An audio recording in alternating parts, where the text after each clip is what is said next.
ഹെൽത്തുമായി ബന്ധപ്പെട്ടത്, ഫ്ലൈറ്റിൽ യാത്ര ചെയ്യുമ്പോൾ ശ്രദ്ധിക്കേണ്ടത്, ട്രെയിനിൽ യാത്ര, ഇങ്ങനെയുള്ള കുറേ കാര്യങ്ങളാണ് ഞാൻ ചെയ്തുകൊണ്ടിരിക്കുന്നത്. അങ്ങനെ ഒരു 3000-ൽ പരം വീഡിയോ ഞാൻ അന്ന് തന്നെ 2014, 15, 16 കാലഘട്ടങ്ങളിലൊക്കെ 18 വരെ ഞാൻ ഇട്ടിട്ടുണ്ട്.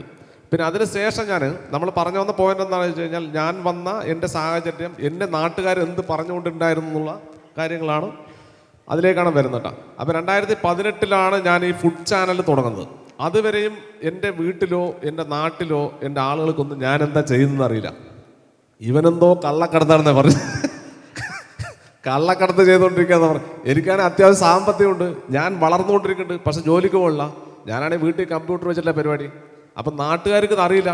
ഞാനെന്ന് പറയുന്ന ഒരു ചെറിയൊരു ഗ്രാമത്തിൽ ജനിച്ച ആളാണ്. ചുട്ടിപ്പാറ എന്ന് പറഞ്ഞാൽ വളരെ ചെറിയൊരു ഗ്രാമത്തിൽ ജനിച്ച ആളാണ്.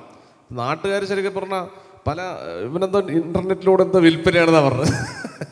അപ്പോൾ ആ കാലഘട്ടം മാറിയിട്ട് ഇപ്പോൾ യൂട്യൂബർ ആണെന്ന് പറഞ്ഞ ആളുകൾക്ക് മനസ്സിലാക്കാൻ തുടങ്ങി. അതിന് ഞങ്ങളും കുറച്ച് ഇൻഫ്ലുവൻസ് ചെയ്തിട്ടുണ്ടെന്നുള്ളതാണ് ശരിക്കും. ഇതൊരു പ്രൊഫഷനായി ആൾക്കാർ അംഗീകരിച്ചു തുടങ്ങി. അതെ അതെ.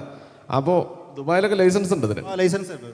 അപ്പോൾ അങ്ങനെ 2018-ൽ ഞാൻ ഈ ആടും സാധനങ്ങളൊക്കെ വാങ്ങിച്ചിട്ട് പോകുമ്പോൾ നാട്ടുകാർ പറഞ്ഞു, ഇവന് പ്രാന്താണ്, ഇവനെന്തോ പ്രാന്താണ്, ഈ സാധനങ്ങളൊക്കെ വാങ്ങിച്ച് ഇത്രയും പൈസ ചിലവാക്കിയിട്ട് നാട്ടുകാർക്ക് പിള്ളേർക്ക് വെച്ച് കൊടുക്കാനുള്ളതാണ്. പക്ഷെ എനിക്കൊരു ലക്ഷ്യമുണ്ട്, ഇതെവിടെ എത്തുന്നുള്ളത്. ഇപ്പം ഞാൻ പറയുന്നത് 2030 ഭയങ്കര വലിയൊരു സംഭവം നടക്കാൻ പോകുന്ന ഒരു വർഷമായിരിക്കും 2030 എന്ന് പറയുന്നത്. നമ്മൾ വിചാരിക്കുന്ന ഇപ്പോൾ 2025 ഇവിടെ ഇരിക്കുന്നൊന്നും കാണുന്നൊന്നും ആയിരിക്കില്ല. നിങ്ങൾ സോഷ്യൽ മീഡിയയിലേക്ക് സ്വിച്ച് ചെയ്തില്ലെങ്കിൽ ഉണ്ടാകാൻ പോണ കാര്യങ്ങളെ കുറിച്ച് ഞാൻ പറയാം. നമുക്കൊരു 13 മിനിറ്റാണ് ഇവിടെ കാണുന്നില്ലേ. അവർ ഒരു 3 മിനിറ്റ് കൊണ്ട് നമുക്കത് അവസാനിപ്പിച്ചിട്ട് അവരോട് ചോദ്യം ചോദിക്കാൻ പറയാം അല്ലേ. അപ്പോൾ അങ്ങനെ ഈവൻ എൻ്റെ വീട്ടിൽ വരെ 2018-ൽ ഞാൻ ഈ സോഷ്യൽ മീഡിയയിലേക്ക് വരുന്ന സമയത്ത് എൻ്റെ വീട്ടിൽ എൻ്റെ ഉമ്മ വരെ പല ആളുകളോടും പറഞ്ഞിട്ടുണ്ട്, ഈ ചെക്കൻ എന്തോ പ്രശ്നമുണ്ട്, ഇവൻ ആടിനൊക്കെ വാങ്ങിയിട്ട് ഇത്രയും 10,000, 20,000, 30,000 രൂപയൊക്കെ ചിലവാക്കി കൊണ്ടുപോയി പിള്ളേർ കൊണ്ട് കൊടുക്കുകയാണെന്ന് പറഞ്ഞിട്ട്. ഇന്ന് എൻ്റെ നാട്ടിൽ യൂട്യൂബ് ചാനൽ തുടങ്ങാൻ വേണ്ടി മത്സരിച്ചുകൊണ്ടിരിക്കുക ആളുകളെ. അപ്പോൾ എൻ്റെ വളർച്ച, അപ്പം ആളുകൾ അങ്ങനെ പറയും, അല്ലെങ്കിൽ മറ്റുള്ളവർ എന്ത് വിചാരിക്കുന്ന കരുതി ഞാൻ ഇരുന്നതാണെങ്കിൽ എനിക്ക് ഇന്ന് ഈ വേദിയിലിരിക്കാൻ പറ്റില്ലായിരുന്നു അല്ലേ.